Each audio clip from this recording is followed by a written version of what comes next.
Did you know that the peace sign is being inverted and flipped upside down so that it looks like someone who's more victorious versus someone who's defeated? Mars is in Pisces. Let's explore this archetype a little further.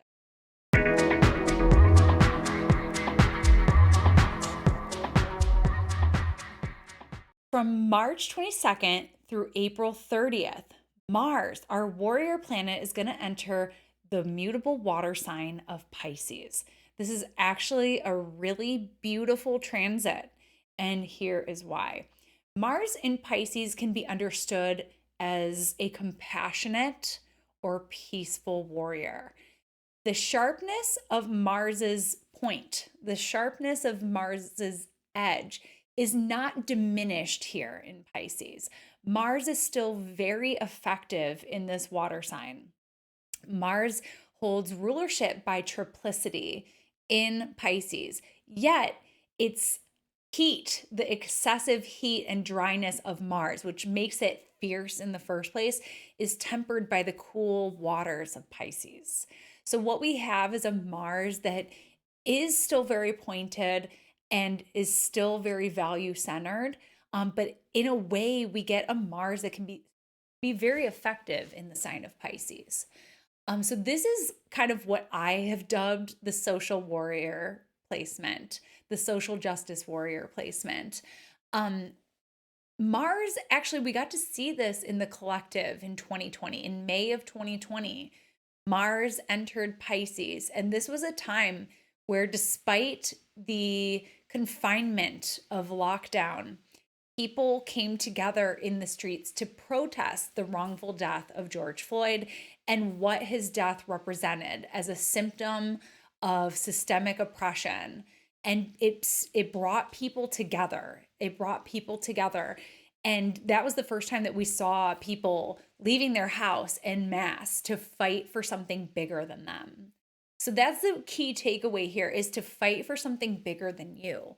That may be a big takeaway here. As we move into eclipse season, this is going to be a key signature of eclipse season. Mars in Pisces is going to be there throughout the eclipses, and actually will even rule the Aries eclipse. So more on that later. But we're going to be working with this signature in a big way. So for Mars in Pisces, there is like this understanding that my fight is your fight and your fight is my fight. We're all interconnected.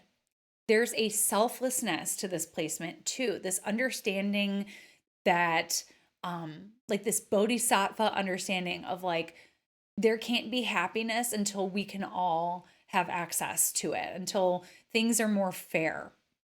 So there's just like this understanding of this interconnectedness of the world at large. I look at Mars and Pisces as like the community organizer, like the grassroots community organizer. Again, Mars has a lot of agency here, and it has a lot of like heart, and it has a lot of it has enough coolness to be more measured instead of impulsive, where we would see that more with, like, let's say Mars in Aries or Mars in a fire sign. So Mars in Pisces is able to recognize injustices big and small, not just the big ones that anyone can point to and say, yeah, that's a problem, that's a problem. Mars in Pisces is really sensitive to the microaggressions, or like the littler ways in which a person or a people's may be suffering. So Mars in Pisces really takes notice of that and says, how can I alleviate that? So a lot of times when we see Mars in Pisces in a natal chart, it represents someone who has some sort of cause, someone who is selfless in some capacity. I see it a lot show up with like healthcare workers or social workers, or people who are community organizing on some level, like people who are volunteering and people who are protesting and people who have like a distinctive cause that they routinely show up for. Mars and Pisces people may be more outspoken about these things. So Mars in Pisces wants to help others instead of just getting upset and sad. Mars in Pisces wants to do the work. So like I said, we're going to be working with this signature for a while. we do kind of have a big moment, right? Like right in the thick of eclipse season when Mars aligns with Saturn on the 10th of April. So I'm gonna put a little pin in this right now. So that's a little bit about Mars and Pisces. We're gonna come back to Mars and Pisces when we talk about the conjunction with Saturn on the 10th, and when we talk about Mars ruling this eclipse. So before I sign off, what can we take with us with this Mars and Pisces? Get involved, do something, whether it's on a personal level, whether it's on a local level, whether it's, you're helping a friend, you're helping a family member, you're showing up in the community and somehow maybe you are getting involved on the macro level, maybe you're demonstrating, maybe you're participating, maybe you're canvassing, whatever it is. Mars and Pisces is going to inspire this sense of interconnectedness, this sense that your fight is my fight, and I can't just sit back. I have to do something. So the key with Mars and Pisces is to do something and follow your heart. See what is your heart saying? Like, a lot of people don't know where to begin, and some people feel overwhelmed too because there's just so many causes, right?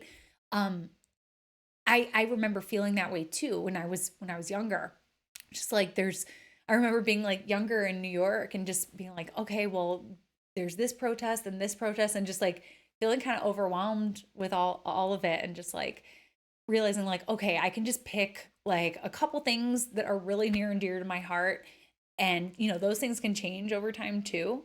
But like, just find what is your heart saying and follow that passion, and let that passion guide you toward creating and creating more possibilities for people to thrive, for more people to um yeah, like have rights that other people enjoy. Understanding that I'm not free until you're free.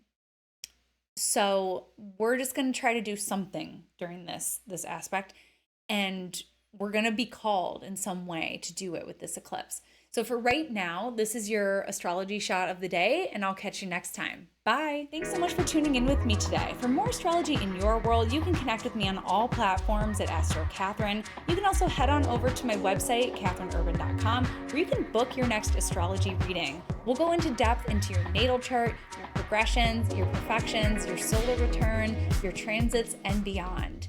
You can also join my mailing list where you can stay up to date with me on new classes as well as article drops. I look forward to connecting with you, and I'll see you next time.